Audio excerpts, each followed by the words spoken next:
So what was my journey like with being an online student and officially graduating and having a degree in space studies? Let's talk about it.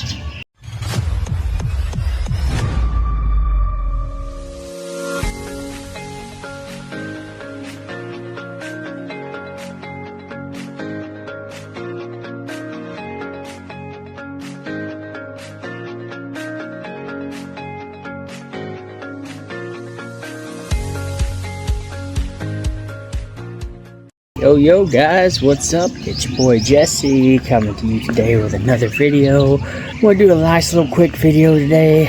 As you can see, the clouds are out. It's a nice cloudy morning as always here in the Philippines. Nice cloudy morning, although I must say it feels amazing outside right now. And today I'd like to talk about my journey as a space studies student and how that went for me, as I have officially passed the last class that I had left. I passed that class with a 99%. So let's get into it. So as many of you know, I have been in college getting a space studies major. Man, what a journey that's been. I won't lie, when I first started that degree, I started because I desperately needed the money. I got the housing allowance. That's right after I had gotten out of the military and I was looking for a job. I didn't have one yet, so I was like, well, what's a good way to get some extra money while I'm trying to get a job? I found out that I could go ahead and start working on a bachelor's or a master's, because I already have a bachelor's and 2 other degrees, but I decided to get a bachelor's in space studies. That included a monthly housing allowance of $1,000 a month in Kentucky. That's decent when it's online, because it was an online college and I didn't go on campus. If I went on campus, I would have got more depending on what state I was in.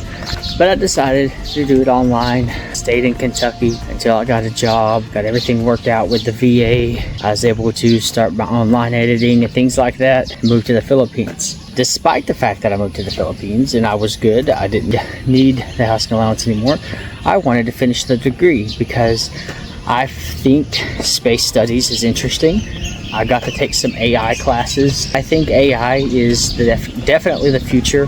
I know people don't like that. People do not like to hear that. They don't want to accept that, but I hate to be the bearer of bad news. It's going to be the future. Even if you don't like to hear it, even if you don't want it, it's going to happen whether you want it to happen or not. I know this because of the classes I've taken. I know that AI is definitely the future. Before I get into anything else, just so you know, I don't think AI is going to take people's jobs. Everybody's afraid of AI, that it's just going to take everybody's job. No. It's not AI. AI is just a tool that we use.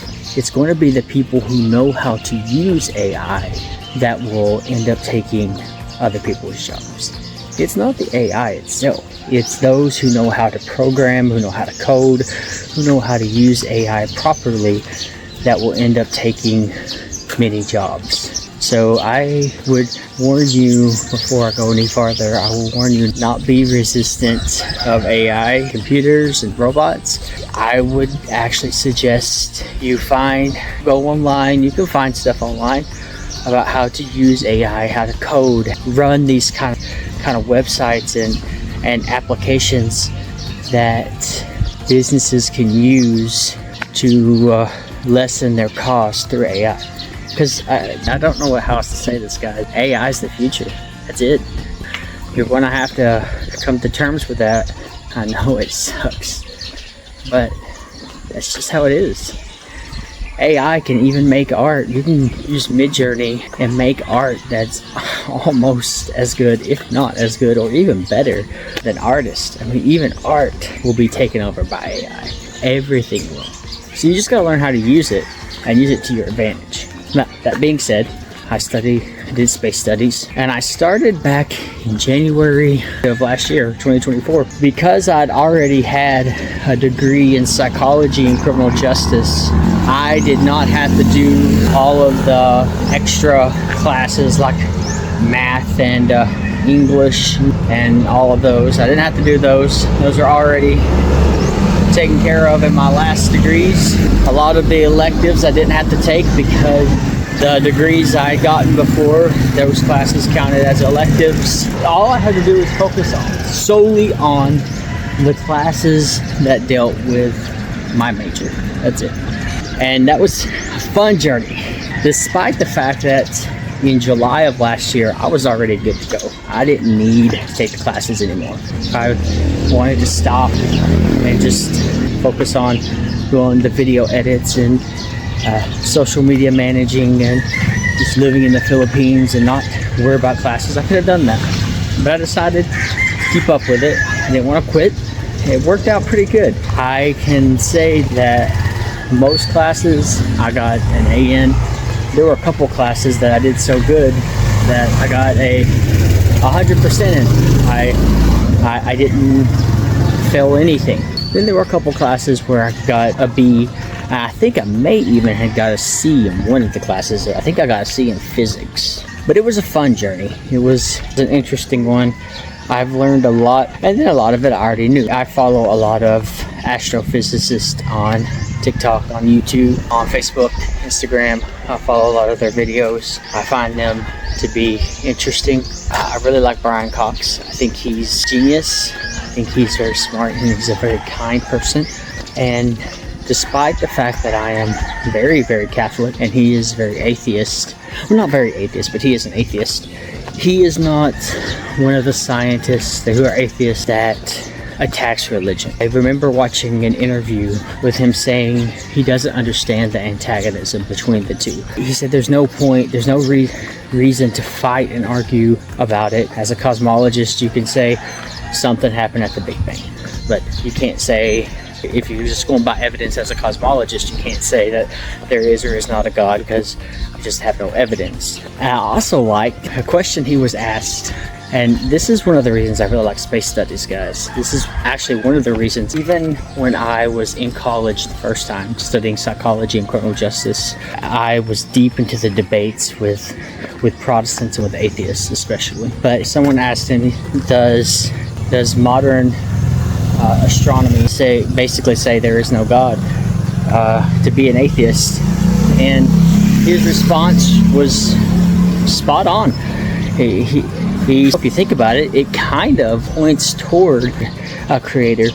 And not many people know this, but the scientist, astronomer that came up with the Big Bang Theory was actually a Catholic priest, and he was excited about it. And Brian Cox said that Albert Einstein was not, because Albert Einstein was not this big proponent of Christian God. Albert Einstein was not excited, was very unhappy about the fact that, you know, there could be a beginning, that things probably not eternal. But this Catholic priest who came up with the theory, the Big Bang Theory, was very excited. And it helps point toward the fact that there may actually be a creator who started everything. Now, I'm not here to debate that, but if anybody wants to debate me on that, oh, believe me, I'd be glad to. I used to fall asleep listening to debates about this stuff. I studied it for fun. I've been studying it for fun for many years. On my old iPod, when iPods were popular, I had hundreds of nothing but debates and talks on these subjects, and I would fall asleep at night listening to them. It's very interesting to me. But anyhow, that's why I really liked space studies. I found it fun.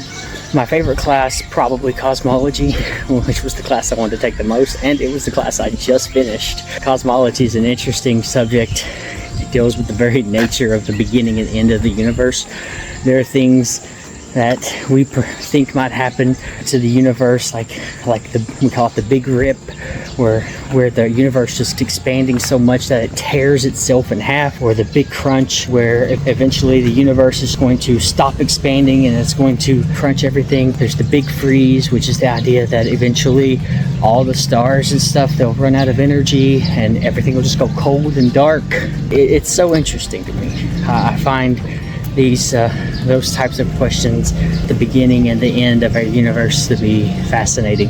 I also found an interesting theory that our universe could actually just be in a black hole.